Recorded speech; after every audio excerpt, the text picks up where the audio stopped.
Well, here I am. I'm at the Aliceville Museum in Aliceville, Alabama.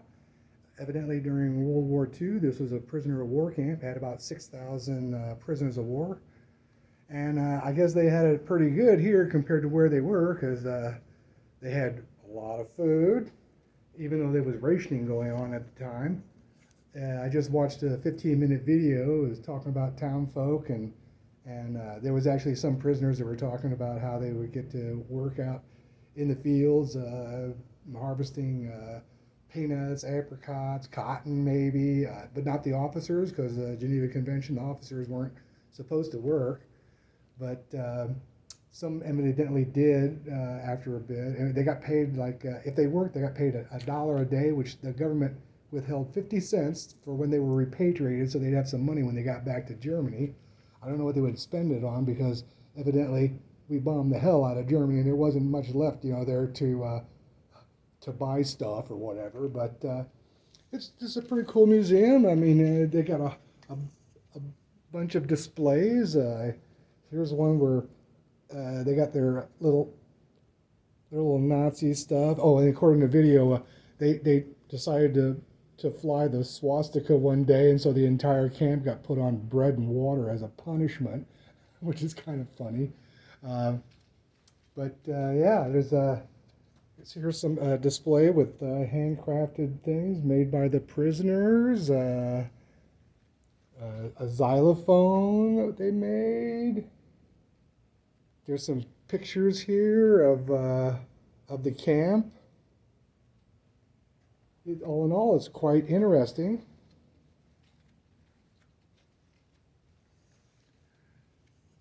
Yeah.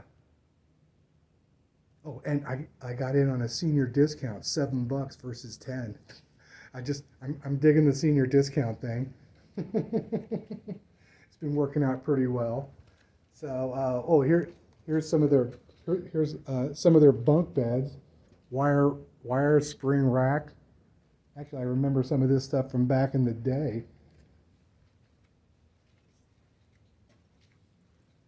They have like uniforms on display. You know what? They actually had it a hell of a lot better over here than our boys did over there in any German or especially the Japanese camps. The Japanese, they were like, if you surrendered, you were like next to nothing. That's why they all like bonsai charged and was killing themselves and all.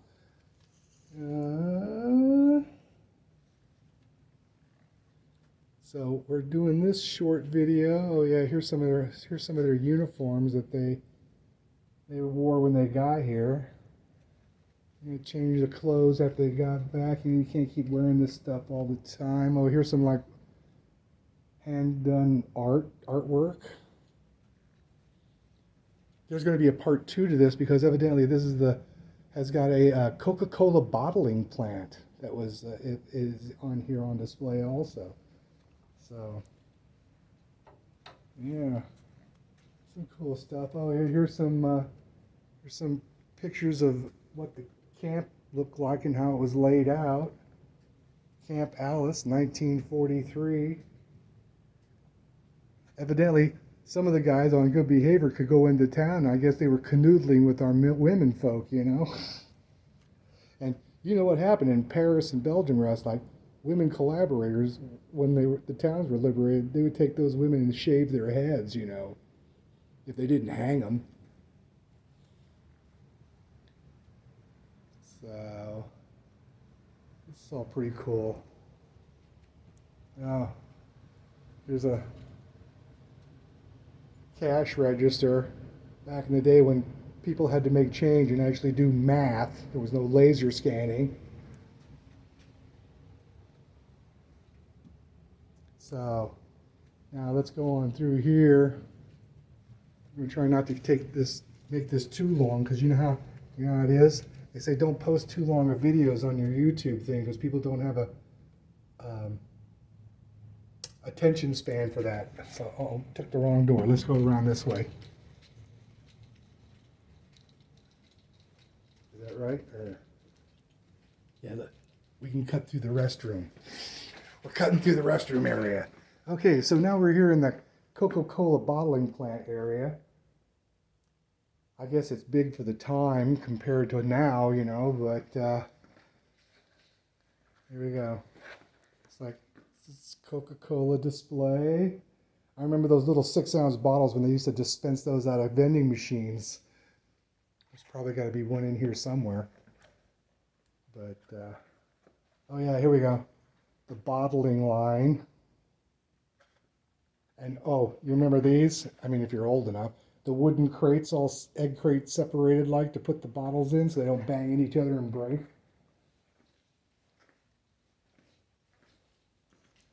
Oh.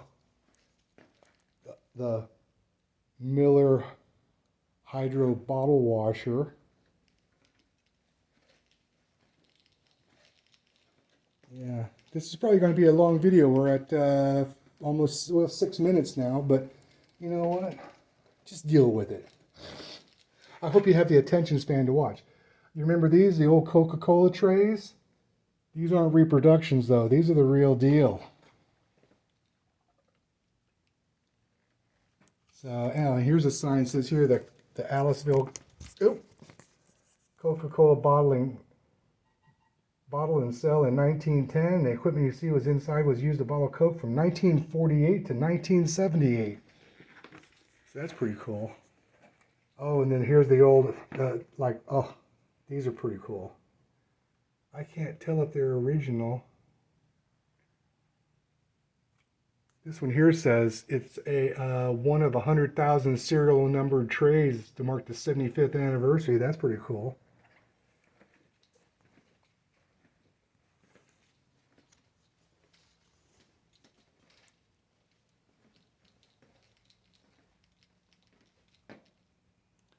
So it says here, the hydro inspection light, manned by one person. Their job was to watch every bottle that came down the line for cracked or chipped bottles, which were discarded.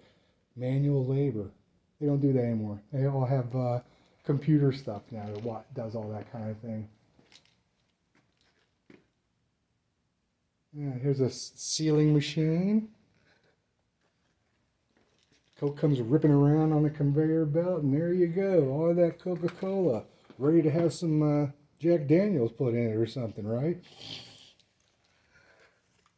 So sorry about the bobbling around, but that's just, you're just gonna have to deal with it. I'm not a professional YouTuber, you know. It's like I said, I ain't big on that editing and video editing, blah, splicing, blah blah blah stuff. So everything's gonna be one take. One take is going to be. Oh, my little companions keep falling over. Anyway. So this is pretty cool. Anyway. So I forgot to do the intro with hello moto campers and long distance riders. So I'll stick this in now, but it's close to the end. So here we go. The gift shop. Unfortunately, I'm traveling light, so I can't afford to get to anything too bulky. Like I had to bypass the hot sauces at the one place. So anyway,